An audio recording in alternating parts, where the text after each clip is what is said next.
Hello everyone, welcome back to my list of the top 15 retired steam excursion stars. Today, we will be looking at some 5 other locomotives, so let me read them to you. Number 10, Chesapeake and Ohio, number 2716. One of the many successful 284 Berkshires built by Alco, the 2716 was used for hauling fast freight and heavy coal trains along the namesake subdivision in West Virginia. After it was retired in 1956, the engine was sold to the Kentucky Railway Museum for display 3 years later.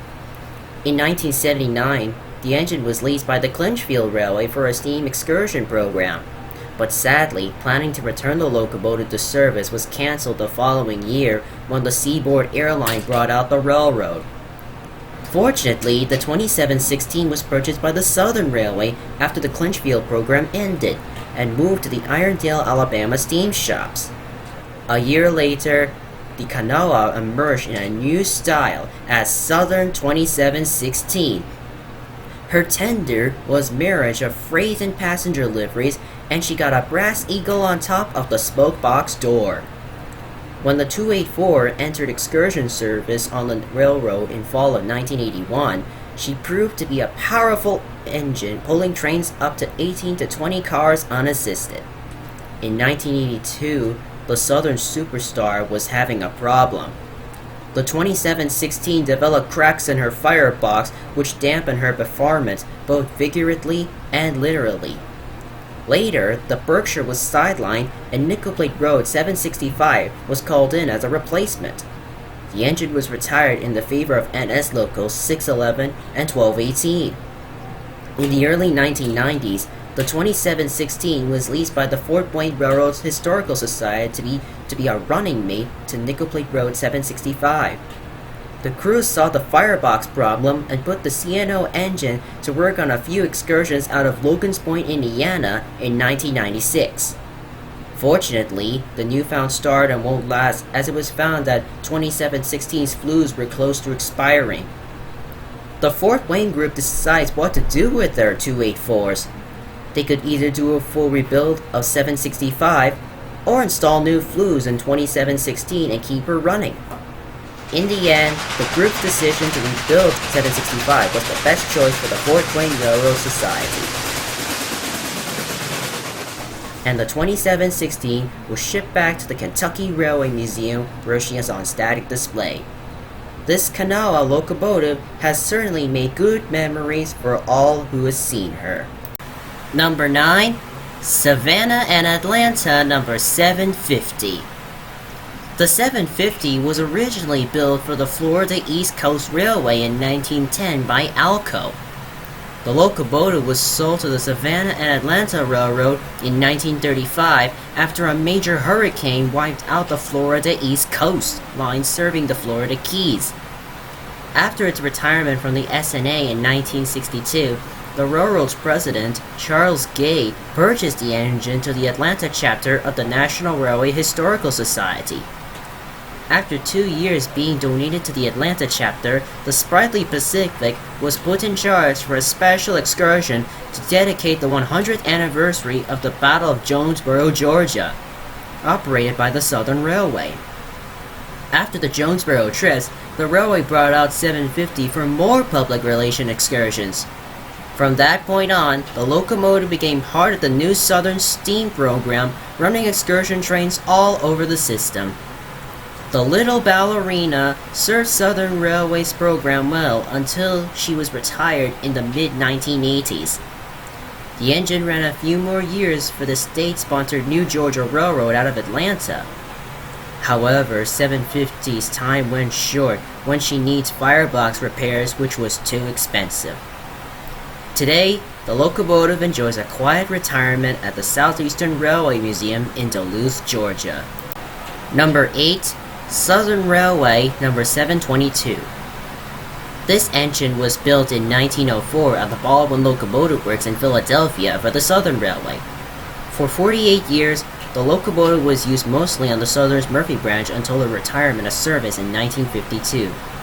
Rather than being cut up, number 722 and her sister, number 630, were bought by the East Tennessee and North Carolina Railway, and both were renumbered to 207 and 208.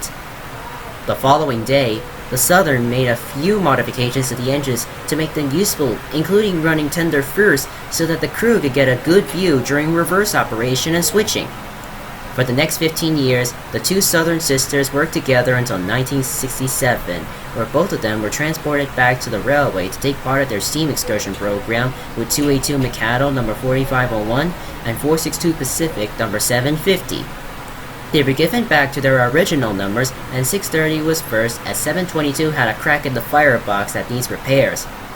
Later in 1970, the 722 was painted in the Southern green and gold paint scheme to match 4501. The engine was working twice on her excursion career. She was moved to the Wilmington and Western Railway in Wilmington, Delaware in 1979, and in 1980 she moved to the Tennessee Valley Railway Museum in Chattanooga along with 630. In 1985, however, the engine's flue time expires and was placed on display in the museum. In 1992, Norfolk Southern moved 722 to Asheville, North Carolina to be placed on stag display. 7 years later, NS moved 722 again to the Asheville Roundhouse for cold storage. The following year, the locomotive was purchased by the Great Smoky Mountains Railway operating on the line. The GSMRR operates another 280, number 1702. Engines number 630 and 4501 both operate excursions today at the Kentucky Valley Railroad Museum. However, 722 wasn't so lucky. She remains disassembled at the Great Smoky Mountains Railroad shops in Dillsboro, North Carolina, with an uncertain future. Number 7. Canadian National 3254. This powerful McAdoo locomotive was built in 1917 by the Canadian Locomotive Company for the Canadian Government Railways as engine number 2854. The next year, the railway was merged with the Canadian Northern Railway, so the Canadian National Railway was born. The locomotive was used to pull heavy freight trains until it was retired in 1958. In 1961, the locomotive was brought by Willis F. Barron, a motel owner. He moved the engine to Ashland, Pennsylvania. He plans to run the locomotive through the Reading Company's branch line, however. The line was torn up before his plans come to fruition. 3254 was sold to the Gettysburg Railroad in 1982, and by 1987, the Steamtown traded it for Canadian Pacific number 1278 and some money. The engine was restored and operates for steam excursion trips with Baldwin 26 and CP 2317. Unfortunately, in 2012, 3254 had serious frame issues which causes major attention. For the next 3 years, Steamtown was left without an engine and had to borrow some for special events like R&N 425 in 2013 and Nickel Plate Road 765 in 2015. Boston and Maine 3717 was fully restored to running condition and will be 3254's replacement. Thankfully, 3254 is on static display at Steamtown's Roundhouse. Number 6. The Reading T1 484s. These engines became even more famous for their work in preservation. There are 4 locomotives. Number 2101, number 2102, number 2124, and number 2100, the prototype, were preserved for excursions. The Reading Rambles ran from 1959 to 1964 with 2100, 2102, and 2124 puffing to and fro, while 2101 was kept as a standby loco but never run. In 1962, 2124 was purchased by F. Nelson Blount for his Steamtown USA collection in Bellows Falls, Vermont. 2 years later, 2100 and 2101 were sold to Schreigel Scrapyard in Baltimore, Maryland, but held for preservation. The 2102 was sold for mainline excursions for steam tours in Akron, Ohio, throughout the East and Midwest. In 1985, the engine was back in Reading, Pennsylvania for his 40th birthday and was purchased by Andy Muller. The 2102 was back on home rails after the BMR acquired more trackage and began running freight services.